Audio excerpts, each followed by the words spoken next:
Japan के सफल दौरे के बाद प्रधानमंत्री नरेंद्र मोदी पापुआ न्यू गिनी के लिए हुए रवाना। हिंद प्रशांत द्वीप सहयोग मंच के तीसरे शिखर सम्मेलन की संयुक्त रूप से करेंगे मेजबानी। प्रधानमंत्री नरेंद्र मोदी ने G7 शिखर सम्मेलन में एक शांतिपूर्ण, स्थिर और समृद्ध दुनिया की ओर विषय पर आयोजित सत्र में लिया भाग। यूक्रेन के राष्ट्रपति व्लादिमीर ज़ेलेंस्की इस कार्य सत्र में हुए शामिल। दुनिया भर के नेताओं ने वैश्विक चुनौतियों से निपटने के तरीकों पर किया मंथन।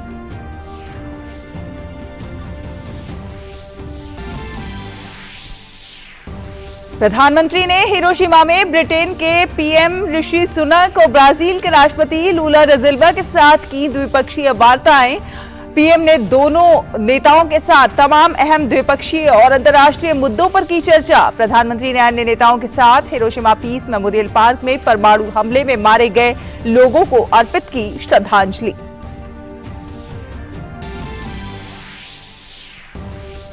केंद्रीय गृह मंत्री अमित शाह के गुजरात दौरे का आज दूसरा दिन। अमित शाह आज अहमदाबाद में विभिन्न नागरिक परियोजनाओं का उद्घाटन और शिलान्यास करेंगे। गृह मंत्री मोदी समुदाय के एक राष्ट्रीय अधिवेशन का भी करेंगे शुभारंभ। मुंबई में G20 देशों की पर्यावरण और जलवायु स्थिरता कार्य समूह की तीसरी बैठक की शुरुआत। 3 दिवसीय बैठक में स्थायी और जलवायु अनुकूल समुद्री अर्थव्यवस्था पर रहेगा फोकस।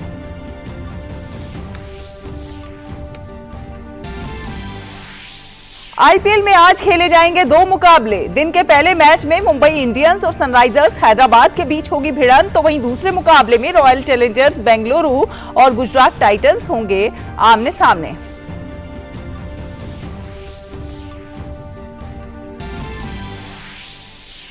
और इंग्लिश क्लब मैनचेस्टर सिटी ने प्रीमियर लीग का खिताब किया अपने नाम। अंक तालिका में दूसरे नंबर पर चल रही आर्सेनल की हार के बाद सिटी को मिला ये खिताब। देर रात खेले गए मुकाबले में नॉटिंघम फॉरेस्ट ने आर्सेनल को 1-0 से दी शिकस्त।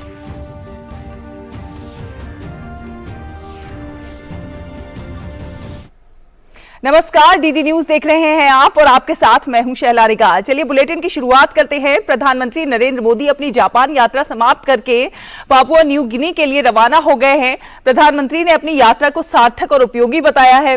किसी भारतीय प्रधानमंत्री की ये पहली पापुआ न्यू गिनी की यात्रा है। पीएम पोर्ट मोरेस्बी में हिंद प्रशांत द्वीप सहयोग मंच के तीसरे शिखर सम्मेलन की पापुआ न्यू गिनी के प्रधानमंत्री जेम्स मरापे के साथ सह मेजबानी करेंगे। प्रधानमंत्री नरेंद्र मोदी जापान के सफल दौरे के बाद आज पापुआ न्यू गिनी के लिए रवाना हो गए हैं। पापुआ न्यू गिनी में पीएम मोदी हिंद प्रशांत द्वीप सहयोग मंच के तीसरे शिखर सम्मेलन की संयुक्त रूप से मेजबानी करेंगे। पीएम के दौरे में क्या कुछ खास रहेगा, आपको दिखाते हैं। प्रधानमंत्री नरेंद्र मोदी 3 देशों के दौरे के दूसरे चरण में पापुआ न्यू गिनी पहुंचेंगे।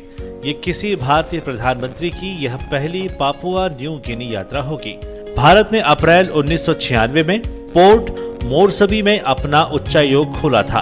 इससे पहले सुवा या कुआलालंपुर के जरिए पापुआ न्यू गिनी से राजनयिक संबंध कायम थे। पापुआ न्यू गिनी ने अक्टूबर 2006 में नई दिल्ली में अपने राजनयिक मिशन की स्थापना की। दोनों देशों के बीच मैत्रीपूर्ण संबंध है और राष्ट्रमंडल, गुटनिरपेक्ष आंदोलन और संयुक्त राष्ट्र जैसे अंतर्राष्ट्रीय मंचों पर दोनों देश निकटता से काम कर रहे हैं। थीम होगा डेवलपमेंट, वही है हमारा डेवलपमेंट पार्टनरशिप में इन देशों के साथ, ताकि ये लोगों हैं काफी कोलोनियलिज्म से वेरी समीप में। Recently they came out of they were what के under colonialism. So it is हमारा ड्यूटी है कि हमारे ये इन दिस कंट्री को अच्छी तरह उनको आगे बढ़ाए और हमारा डेवलपमेंट, हमारा द वे हमारा 1.4 बिलियन को we brought out of them into a development mode and able to provide sustenance, and we are able to march to become the 5th largest economy now.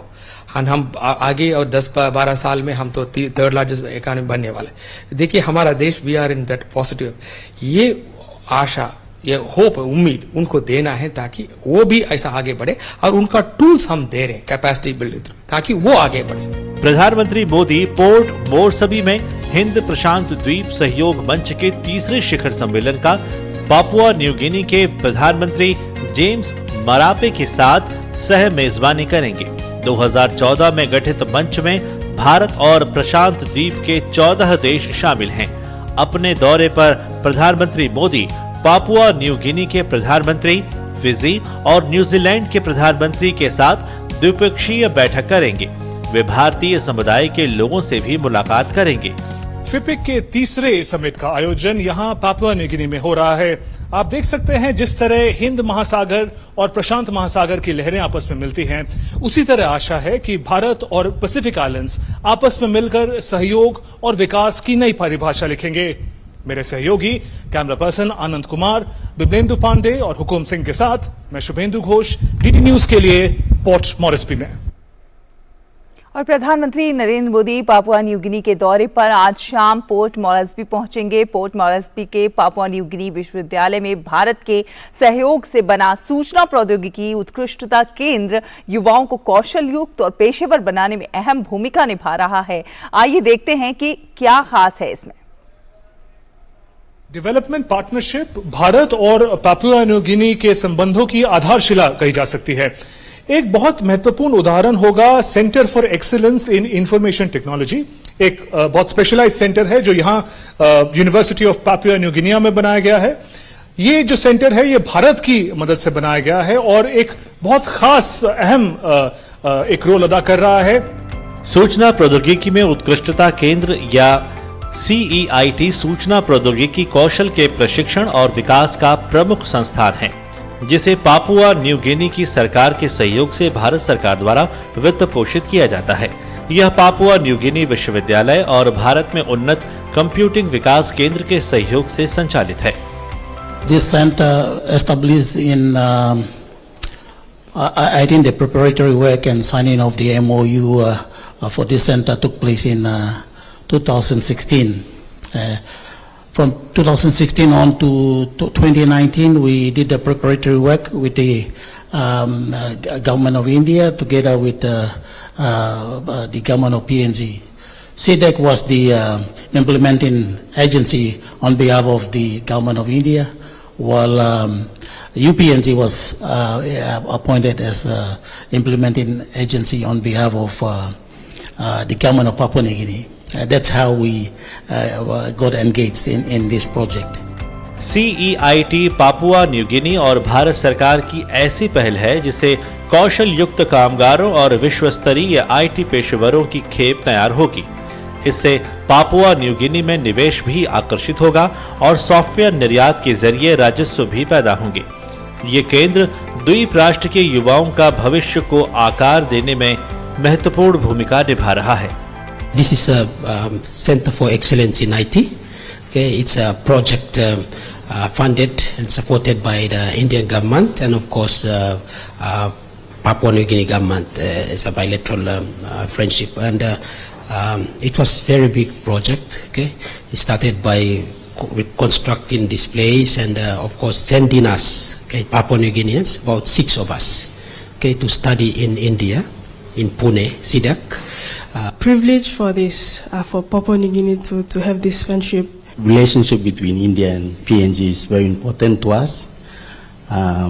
It gives us the opportunities for students to learn IT and in various fields. Bharat और Papua New गिनी ने port मोर्सबी में Papua New गिनी विश्वविद्यालय में CEIT की स्थापना के लिए 2016 में एक समझौता ज्ञापन पर हस्ताक्षर किया था। आज ये संस्थान भारत की क्षमता निर्माण की पहल के एक चमकदार उदाहरण के रूप में खड़ा है। शुभेंदु घोष की रिपोर्ट, DD news, Port Moresby, Papua New Guinea. और इससे पहले प्रधानमंत्री नरेंद्र मोदी ने हिरोशिमा में कई वैश्विक नेताओं के साथ द्विपक्षीय वार्ताएं की। प्रधानमंत्री ने इस बात पर जोर दिया कि भारत का हमेशा ये मत रहा है कि किसी भी तनाव, किसी भी विवाद का समाधान शांतिपूर्ण तरीके से बातचीत के जरिए किया जाना चाहिए। आपको दिखाते हैं हमारे संवाददाता अमृतपाल सिंह की एक खास रिपोर्ट। 3 देशों के दौरे के दौरान प्रधानमंत्री की जापान विजिट की ये लेग आज समाप्त हुई। प्रधानमंत्री ने हिरोशिमा में G7 शिखर सम्मेलन में शिरकत करते हुए इस बात पर जोर दिया कि ग्लोबल साउथ की नीड्स उनकी समस्याएं, उनकी कंसर्न्स, उनकी एस्पिरेशंस को ग्लोबल एजेंडा का हिस्सा बनाना बहुत जरूरी है। वहीं विश्व नेताओं के साथ अपनी बायलैटरल मुलाकातों के दौरान प्रधानमंत्री ने इस बात पर जोर दिया कि भारत वो सब करेगा जो एक पीसफुल, स्टेबल और प्रॉस्परस दुनिया के लिए जरूरी है। कैमरामैन के राणा के साथ Amritpal Singh, DD news, Hiroshima. प्रधानमंत्री नरेंद्र मोदी और अन्य वैश्विक नेताओं ने जापान के हिरोशिमा में आयोजित G7 शिखर सम्मेलन में एक शांतिपूर्ण, स्थिर और समृद्ध दुनिया की ओर विषय पर आयोजित सत्र में भाग लिया। यूक्रेन के राष्ट्रपति वोलोदिमीर ज़ेलेंस्की भी इस कार्य सत्र में शामिल हुए। सत्र में उनकी उपस्थिति ने रूस यूक्रेन संघर्ष पर ध्यान केंद्रित किया।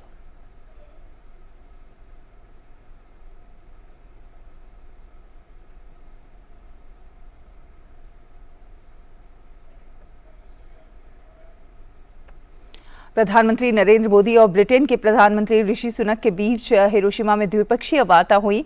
दोनों नेताओं ने व्यापार, निवेश, विज्ञान और प्रौद्योगिकी, उच्च शिक्षा और इस तरह के कई अहम मुद्दों पर चर्चा की। इसके साथ ही दोनों नेताओं ने रणनीतिक साझेदारी की समीक्षा की, जिसमें भारत यूके FTA वार्ता में प्रगति भी बातचीत में शामिल रही।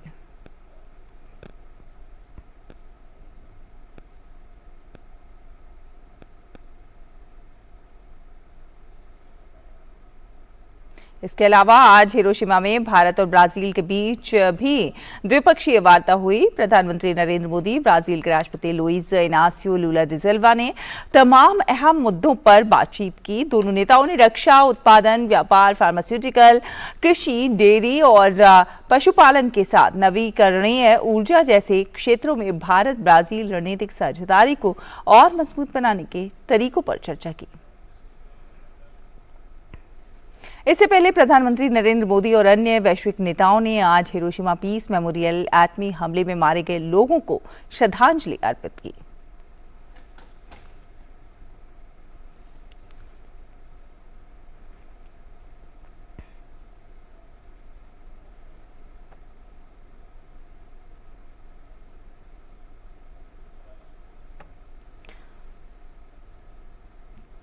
तो प्रधानमंत्री नरेंद्र मोदी ने हिरोशिमा में पीस मेमोरियल जो हमले में वहाँ पर हमले में मारे गए जो लोग थे उनको पीस मेमोरियल जाकर श्रद्धांजलि अर्पित की। और ये तस्वीरें आप देख रहे हैं। प्रधानमंत्री नरेंद्र मोदी हमेशा कहते हैं कि हम शांति के समर्थक हैं, शांति के पक्षधर हैं, और ये जो श्रद्धांजलि अर्पित की है उसी की जो है बानगी प्रस्तुत करता है। प्रधानमंत्री नरेंद्र मोदी ने हिरोशिमा में पीस मेमोरियल म्यूज़ियम भी आज वो गए और वहाँ पर उन्होंने प्रदर्शनी में रखे तमाम जो चीज़ें थी उनको देखा, उनका अवलोकन किया।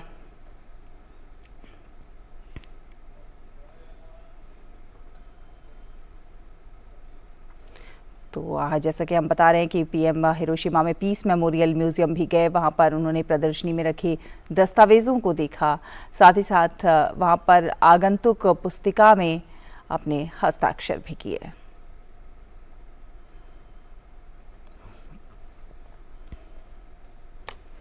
और अब अगली खबर के रुख करते हैं। मध्य प्रदेश के मुख्यमंत्री शिवराज सिंह चौहान ने बुजुर्ग तीर्थयात्रियों को बड़ी सौगात दी है।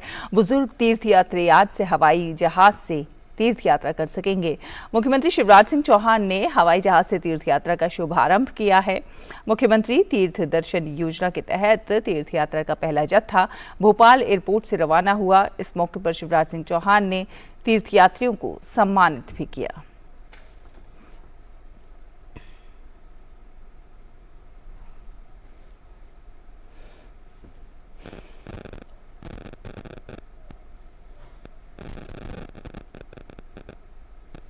और बीएसएफ के जवानों ने पाकिस्तान के नापाक मंसूबों को फिर से नाकाम किया है।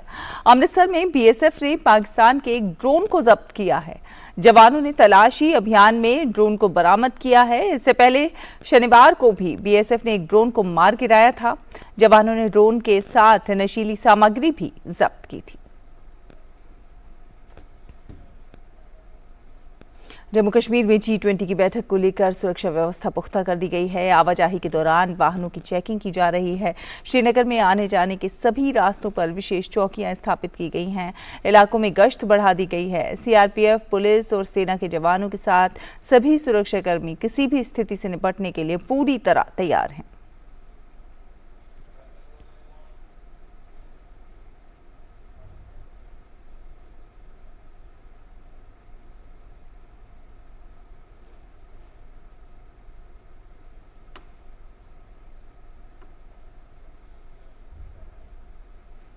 और CUET UG 2023 की परीक्षा का पहला सत्र आज से शुरू हो गया है। परीक्षा में 14,99,000 से ज्यादा परीक्षार्थियों ने पंजीकरण कराया है। परीक्षा का आयोजन 13 भाषाओं में होगा। हिंदी, अंग्रेजी के अलावा ये विभिन्न क्षेत्रीय भाषाओं में कराया जाएगा। हालांकि जम्मू कश्मीर में आज होने वाली परीक्षा 26 मई को आयोजित की जाएगी। इसी तरह मणिपुर में भी कानून व्यवस्था की स्थिति को देखते हुए परीक्षा 29 मई को होगी। शैक्षणिक सत्र 2023-24 के लिए करीब 250 केंद्रीय राज्य विश्वविद्यालयों और विभिन्न स्नातक कार्यक्रमों में प्रवेश के लिए की परीक्षा की आयोजन हो रहा है। और आर्यन खान मामले में एनसीबी के पूर्व जोनल डायरेक्टर समीर वानखेड़े आज भी पूछताछ के लिए सीबीआई के समक्ष पेश हुए। समीर वानखेड़े पर आर्यन खान के परिवार से 25 करोड़ रुपए की रिश्वत मांगने का आरोप है। सीबीआई ने आपराधिक साजिश और भ्रष्टाचार निरोधक अधिनियम के तहत समीर वानखेड़े पर मामला दर्ज किया है। वानखेड़े ने मुंबई उच्च न्यायालय में एक याचिका दायर करके जबरन वसूली और रिश्वत के आरोपों को लेकर उनके खिलाफ दर्ज सीबीआई की प्राथमिकी को रद्द करने का अनुरोध किया है। इससे पहले शनिवार को भी सीबीआई ने समीर वानखेड़े से पूछताछ की थी। उत्तर प्रदेश पुलिस को एक बड़ी सफलता मिली है। पुलिस ने 1 लाख के इनामी अपराधी रोहताश गुर्जर को गिरफ्तार कर लिया है। मुठभेड़ के दौरान गोली लगने से अपराधी घायल हो गया था। इलाज के लिए उसे अस्पताल में भर्ती कराया गया है। रोहताश गुर्जर 2021 से फरार चल रहा था। रोहताश पर लूट, हत्या और चोरी के 24 से अधिक मामले दर्ज हैं। इस पर राजस्थान पुलिस ने भी इनाम घोषित किया था। पुलिस ने कहा कि अपराधी से आगे की पूछताछ की जाएगी। और हरियाणा के गुरुग्राम में राहगिरी दिवस समारोह का आयोजन किया गया। मुख्यमंत्री मनोहर लाल खट्टर ने समारोह में भाग लिया। राहगिरी कार्यक्रम में जल संरक्षण, पर्यावरण संरक्षण, खेल कूद और स्वास्थ्य के प्रति जागरूकता, सड़क सुरक्षा के साथ ही मनोरंजन से जुड़े कार्यक्रमों को शामिल किया गया है। राहगिरी कार्यक्रम का उद्देश्य लोगों को सरकारी योजनाओं के बारे में जानकारी देना है। और आपको बता दें कि मौसम विभाग ने अगले 2-3 दिनों के दौरान देश के उत्तर पश्चिम, मध्य और पूर्व इलाकों में लू चलने का अनुमान व्यक्त किया है। उत्तर पश्चिम भारत में अगले 3 दिन के दौरान अधिकतम तापमान में 2 से 4 डिग्री सेल्सियस की वृद्धि होने की संभावना है। मौसम विभाग ने कहा है कि उत्तर प्रदेश, गांगेय, पश्चिम बंगाल, झारखंड, हरियाणा, राजस्थान, छत्तीसगढ़ और मध्य प्रदेश में अलग अलग इलाकों में लू चलने की स्थिति बन सकती है। विभाग ने कहा कि हवा में नमी और उच्च तापमान के कारण ओडिशा, कोंकण क्षेत्र, आंध्र प्रदेश, तमिलनाडु और केरल में भी गर्मी की संभावना है। दुनिया भर में आज अंतर्राष्ट्रीय चाय दिवस मनाया जा रहा है। इस दिन का उद्देश्य चाय के इतिहास, उत्पादन, खपत और स्वास्थ्य लाभों सहित चाय के विभिन्न पहलुओं के बारे में जागरूकता बढ़ाना है। चाय कई विकासशील देशों के लिए आय का एक प्रमुख स्रोत भी है। आज चाय का आनंद अनगिनत किस्मों में लिया जाता है, जिसमें काली, हरी, सफेद, ओलोंग और हर्बल चाय भी शामिल हैं। ये एक विश्व स्तर पर पोषित पेय बना हुआ है जो दुनिया भर में लोगों और संस्कृतियों को जोड़ता है। इससे पहले चाय उत्पादक देश 15 दिसंबर को अंतर्राष्ट्रीय चाय दिवस मनाते थे, क्योंकि तब तक इसे संयुक्त राष्ट्र की ओर से कोई मान्यता नहीं दी गई थी। इसे लेकर भारत सरकार ने एक बड़ी पहल की और 2015 में संयुक्त राष्ट्र के खाद्य और कृषि संगठन के माध्यम से आधिकारिक तौर पर अंतर्राष्ट्रीय चाय दिवस मनाने का प्रस्ताव रखा, जिसे स्वीकार कर लिया गया। भारत में चाय की लोकप्रियता और स्वीकार्यता का अंदाजा इससे आसानी से लगाया जा सकता है कि दुनिया भर में सबसे अधिक कुल उत्पादन की लगभग 30% चाय की खपत भारत में होती है। और आज़ादी का अमृत महोत्सव पर 24 अप्रैल 2022 को जल संरक्षण के उद्देश्य से अमृत सरोवर मिशन की शुरुआत की गई थी। अमृत सरोवर को विकसित करने के लिए उत्तर प्रदेश के 75 जिलों में गाजियाबाद ने पहला स्थान हासिल किया है। प्रधानमंत्री नरेंद्र मोदी ने भी अपने मन की बात में अमृत सरोवर को लेकर चर्चा की थी। इसमें उन्होंने गाजियाबाद के ओल्ड मैन रामवीर तंवर का भी जिक्र किया था।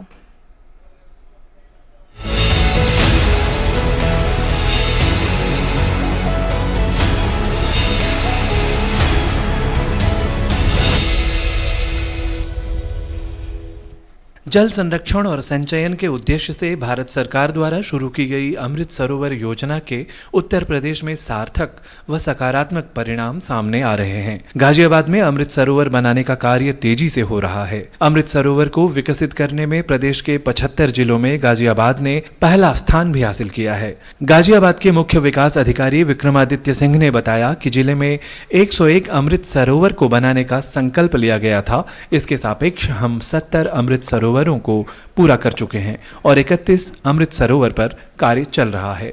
माननीय प्रधानमंत्री जी और माननीय मुख्यमंत्री जी के मार्गदर्शन में, निर्देशन में अमृत सरोवर योजना के तहत काम किया जा रहा है।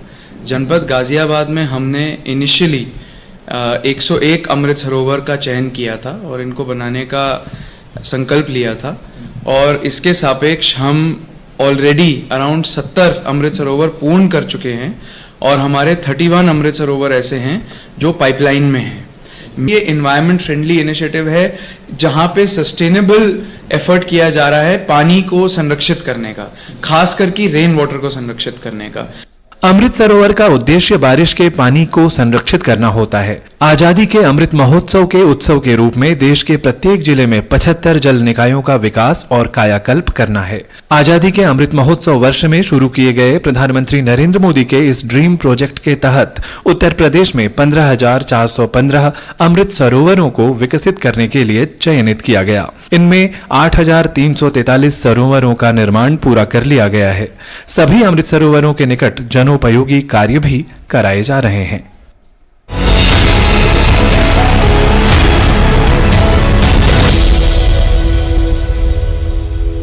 और आकांक्षी जिला गिरिडीह के नगर निगम क्षेत्र में प्रधानमंत्री आवास योजना का बेहतरीन क्रियान्वयन हुआ है। इससे ना जाने कितने लोगों की मिट्टी के घर में रहने की बेबसी अब इतिहास बन चुकी है। लोगों के रहन सहन में आमूलचूल बदलाव आया है। आइए आपको दिखाते हैं जमीनी हकीकत से जुड़ी ये रिपोर्ट।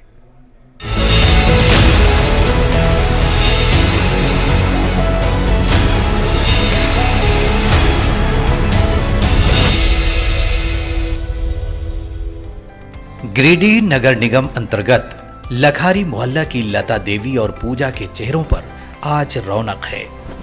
इनकी जिंदगी पहले ऐसी नहीं थी। बरसात और ठंड में वो बच्चों के साथ घर के एक कोने में रहने को मजबूर थीं।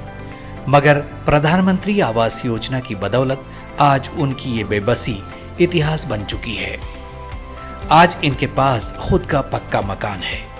माटी के घर ला दल का सरकार पका के घर दे तो आवाज रहिए पानी का दे माटी घर वाला पानी तनी चुवेला पानी रह के बचा रह के आखे लिए पानी चुवेला घर पे माटी के घर ला सरकार दल के पका के घर अब ठीक से रहिए बचा लेके। मिट्टी और खपड़ेल के मकान में रहने वाली ये महिलाएं प्रधानमंत्री आवास योजना का लाभ मिलने से बेहद खुश हैं। घर अभी पूरी तरह से तैयार भी नहीं हुआ है, लेकिन इन्होंने रहना भी शुरू कर दिया है। पहले था माटी के घर, पानी भी नहीं छू रहा था और अब सरकार कॉलोनी दिया है और अब खुश है। अच्छा सब हम लोग रह रहे हैं।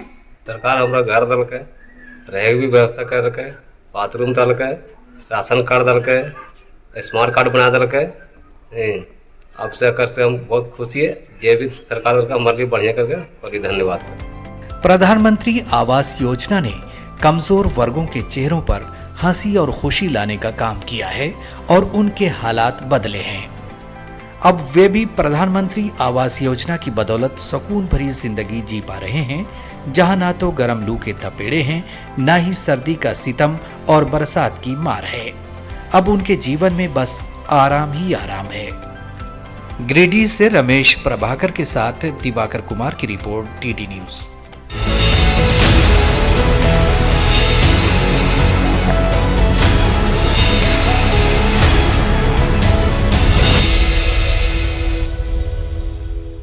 और बात करें खेलों की तो इंग्लिश क्लब मैनचेस्टर सिटी ने प्रीमियर लीग का खिताब अपने नाम कर लिया है। मैच सिटी को ये खिताब अंक तालिका में दूसरे नंबर पर चल रही आर्सेनल की हार के बाद मिला। दरअसल देर रात खेले गए एक मुकाबले में नॉटिंघम फॉरेस्ट ने आर्सेनल को 1-0 से हरा दिया है। पिछले 6 सत्र में मैन सिटी का ये 5वां प्रीमियर खिताब है, वहीं उनका ये लगातार तीसरा प्रीमियर लीग खिताब है। गौरतलब है कि सिटी 2006, 2007 और 2007 और 8 वहीं 2008 और 9 में मैनचेस्टर यूनाइटेड के बाद लगातार 3 सीजन में प्रीमियर लीग जीतने वाली पहली टीम है।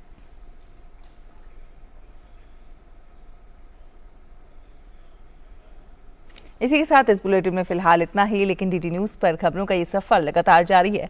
आप देखते रहिए डीडी न्यूज। नमस्कार।